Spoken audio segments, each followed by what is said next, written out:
Сьогодні на столі Dell Precision 5560 з 2022 року. Він надзвичайно тонкий для своїх параметрів і можливостей. І навіть, щоб його розкрутити, тут використовують біт Torx T6X. Це так, на замітку, що звичайною хрестовою викруткою ти його не розкрутиш. Також ці моделі, як і XPS, а це платформа XPS, настільки ідеально підігнані із заводу, що для того, щоб їх відкрити, треба лезом легенько їх привідкрити. Інакше звичайним пластиковим інструментом його не відкрити.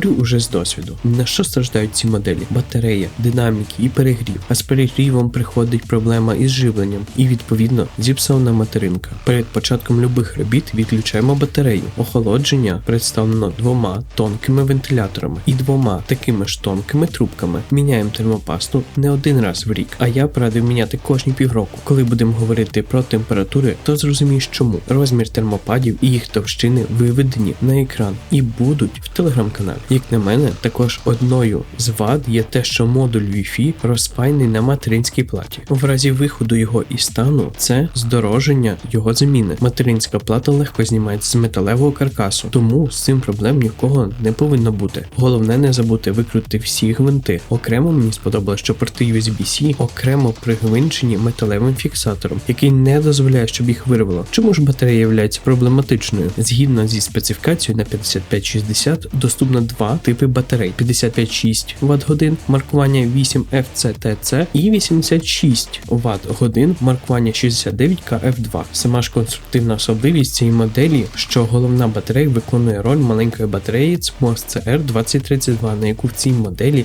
не хватило місця. І кожен раз, коли ти відключаєш батарею, всі налаштування BIOS скидаються до дефолту. Також головна вада цих батарей, що як тільки їхнє здоров'я опускається нижче рівня 60-70%, ноутбук може показувати синій екран, і рекул також може показуватися, що заряджений на 100%, а після 5 хвилин роботи уже 50% батареї. Скажу коротко і ясно. Як тільки батарея в цій моделі опускається нижче 60% здоров'я, готуй гривні, щоб купляти нову батарею. І це я про оригінальну батарею. Замінники то ще гірші по якості. До плюсів можна віднести те, що тут є повноцінні два слоти M2 PCI 4 X4 SSD, які підтримують RAID 0 і 1. SSD прикриті мідними кожухами з термопадами для відведення тепла. І це не перший раз, коли із заводу Dell турбується, щоб SSD не пригрівались. Навіть чіпсет прикрили мідною пластиною з термопадом. Кріплення матриці хороше, якісне, ніколи жодних нарікань не було. Дуже приємне по силі відкриття, а сам конектор матриці не зовсім стандартний і, думаю, запозичений ідейно з MacBook. Швидкість розбирання 3X, і фактично він був відданий тільки для заміни термопасти. Посилання на всі файли та матеріали для цього ноутбука я залишу в телеграм-каналі. Не забудьте підписатись, подобати відео та залишити коментар. І продовжуємо. BIOS тут повноцінний UEFI версії 1.43 з 25-го року і має всі функції на любе бажання. Показує стан батареї, а саме її здоров'я. Показує потужність зарядки, процесор, відеокарту і оперативну пам'ять, і те, чи працює вона в двох каналі. Як і сказав раніше, це повністю UEFI BIOS, і в нових Dell немає можливості зміни на Legacy. З головних пунктів зверну увагу на те, що можна виключити камеру, мікрофон, динаміки, включити підтримку Dell DockStation, включити RAID On або ж AHCI. Окремо, що зручно, можна виключити кожний слот SSD. Все остальне стандартне, TPM 2.0, віртуалізація доступні. BIOS Event Log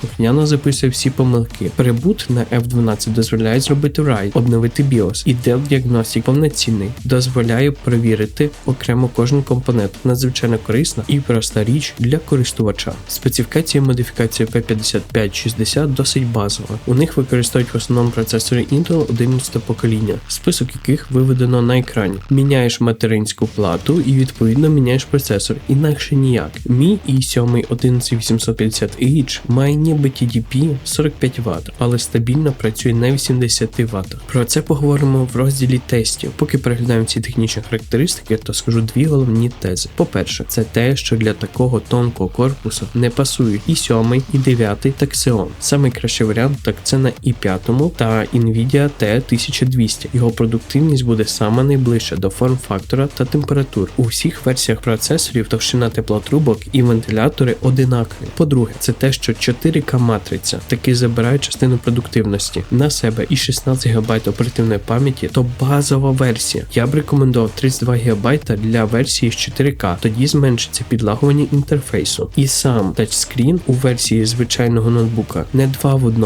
незручний, так як треба тягнутися рукою через клавіатуру до матриці. Єдине використання дотику – це гортання сторінок, списків або переписки. Максимально підтримується 64 ГБ пам'яті звичайної і ECC серверної для версії із Xeon. Модуль Intel AX201, Wi-Fi 6, розпаяний на материнці. В мене швидкість сягає 477 Мбіт в секунду, але специфікація каже, що є можливість до 2400 Мбіт на секунду. Антени знаходяться по бокам корпусу. Звук представлений 2 динаміками по 3 Вт, разом дають 6 Вт, а пікова гучність 8 Вт. Вони знаходяться тільки внизу, грають вниз, відбиваючись від поверхні. Рифлені отвори зліва і справа від клавіатури – це тільки дизайн, а не отвори для динаміків. Отвори для динаміків внизу. Але як я говорив раніше, якщо слухати на них голосно звук, то вони з часом починають репіти, харчати і вони йдуть на заміну. Також в ноутбуці є тільки 3 USB-C і тільки 2 з них Thunderbolt 4, які підтримують зарядку Power Delivery. Тому в коробці в комплекті до ноутбука йде адаптер USB-C на HDMI і звичайний USB-A. Як хорошу альтернативу пропонує робочі станції Dell WD-19 і WD-15. Додатково для вас показую тест, щоб роз'яснити пункт зарядки і не було плутанини. Оригінальний блок живлення – це 130 Вт USB-C, і саме стільки повинен отримувати ноутбук. WD-19 і WD-15 беруть для свого живлення приблизно по 30 Вт. Тому прямо тест, який показує, що якщо підключити блок живлення Dell 130 Вт на грубому конекторі і через станцію WD-19 передається 100 Вт, при зарядці Dell 180 Вт на грубому конекторі і через станцію WD-19 передається 130 Вт, а при зарядці Dell 240 Вт на грубому конекторі і через станцію WD-19 передається 130 Вт. Дуже великий тачпад 15 на 9 см. Полегшує введення мультитач. Єдиний мінус, що якщо ви захочете скористуватись тач-екраном, то ви будете торкатися тачпад, щоб опертись на лікоть. Dell 5560 має якісну клавіатуру. Вона має стандартне планування без калькуляторного блоку, до якої легко адаптуватись. Підконструкція клавіш, стійкі ножичні перемикачі мають хороший хід, не потребують великої сили для приведення в дію та забезпечують задовільний тактильний зворотній зв'язок. Якщо багато пишеш, то не відчуваєш втоми від друку протягом тривалого періоду, і вона відносно тиха, тому не повинна турбувати інших у чутливому до шуму середовищі. Ви можете перемикатися між 2 рівнями яскравості підсвічування або повністю вимкнути його за допомогою F5. Клавіатура пасує з версії 5550, 5560 і 5760, а підконструкція клавіш має 3 різновиди. Затронемо програми Dell Support Assist – корисна програма, яка дозволяє обновити базові і не тільки базові драйвера, BIOS, протестувати ноутбук і переглянути базову інформацію, як серійний номер та інші. А от найбільш безкорисна програма на цей ноутбук – так це Dell Power Management. І от на 5560 вона нічого не робить. Пункт Thermal Management є вибір продуктивності. Оптимізований, холодний, тихий і ультрапродуктивність. Так от, самий найкращий пункт – це нічого не дотикатись і оставте на оптимізованому підпункті. Чому? Пункт холодний – це коли вентилятори будуть працювати на всі 100%, але все одно температури замість 60 градусів Цельсія буде 50 градусів Цельсія. В простої на робочому столі. Пункт тихий, так взагалі сосе. Просто тихенько. Таке враження, що цей пункт зроблений, щоб спалити цей ноутбук, так як вентилятори включаються в самий останній момент, так що можна було спалити процесор і буде працювати в пікових температурах 90-100 градусів Цельсія. І сама зрада, так це ультрапродуктивність. Теоретично то має працювати так, що Dell має знати, коли і як краще підвищувати частоту, і як краще охолоджувати, а на практиці процесор на 10 секунд б'є найбільшу частоту процесора, перегрівається і скидає частоту до базової, що якраз показують тести порівнянь CPU-Z, а от рендер на V-Ray так взагалі на 1 хвилину довший, тому що процесор працює так, як описав, тому і повільніше. Так, на оптимізованій продуктивності ноутбук тримає одну частоту без різних скачків. Dell Power Management не встановлюємо, і в BIOS має бути встановлений оптимізована продуктивність. Тепер подивимося в більш реальному використанні. Я тут маю центр Любліна в AutoCAD, і ця програма не сама оптимізована, але на ній багато людей працює. Її особливість – це програма, яка використовує тільки одне ядро. І її важливо максимальна частота одного ядра. При роботі з файлом працювати за AutoCAD комфортно, і ноутбук справляється з роботою. І 7 ідеально тут працює. Для порівняння показані тести CPU Z, Cinebench R23 і 2024, Blender Bench, AIDA 64 Memory, AIDA GPU, Crystal Disk Mark, GPU Z.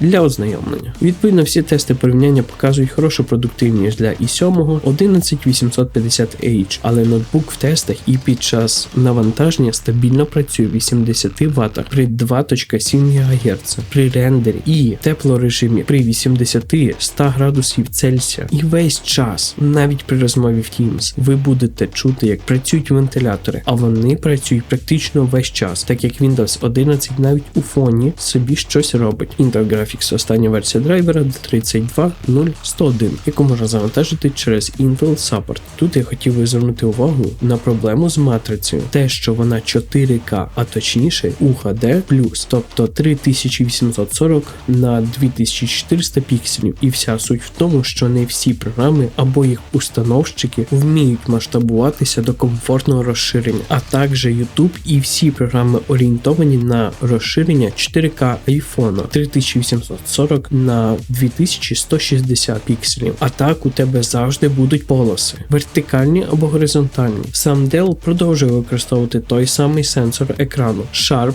LQ156R1 IPS на всіх своїх ноутбуках 16:10, XPS 15 і Precision 5550, 5560, 4K. Що добре, оскільки це все ще висококласна панель із повним покриттям Adobe RGB, високий коефіцієнтом контрастності 1000:1, яскраве підсвічування 500 ніт, має дуже вузькі рамки з усіх 4 сторін по 4 мм, матриця склеєна з верхньою кришкою. І по досвіду скажу, що якщо розіб'єте матрицю або зіпсується камера, то легше вже буде купити матрицю уже зі склеєною кришкою, так як ціна фактично буде така ж сама, як матриця, плюс відклеєння старої і приклеєння нової. Ось програми, які не вміють масштабуватися: Riva Tuner, MSI Afterburner, Lumion. Також в Superposition текст FPS буде дуже маленьким. В Lumion відверто відеокарта не тягне. І працювати на 12 FPS слабо. Працювати можна, але не комфортно. І 16 ГБ оперативної пам'яті замало для всіх робочих програм. І 11850H добре справляється з V-Ray. Рендер за 27 хвилин. І це фактично найшвидший результат. Але сама робота процесора у такому теплорежимі мені страшно. Що буде з материнською платою через 5 років або довше. А останній драйвер